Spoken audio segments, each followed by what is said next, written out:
Hello viewers, সবাইকে নমস্কার। আমি অংশী। আজকে আমি আপনাদেরকে তেলের পিঠা রেসিপি শেয়ার করব। তেলের পিঠা কীভাবে বানাতে হয় জানতে হলে ভিডিওটি না টেনে শুরু থেকে শেষ পর্যন্ত দেখবেন।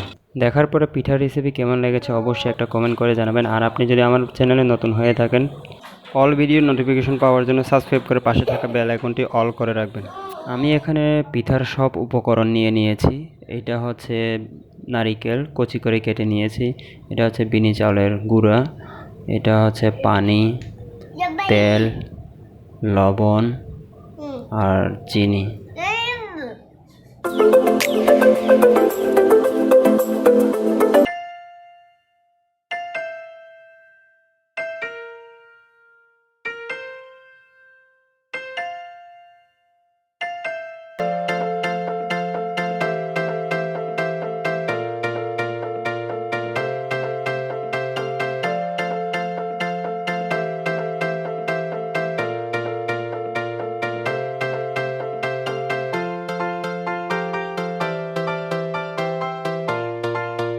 No.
হুম।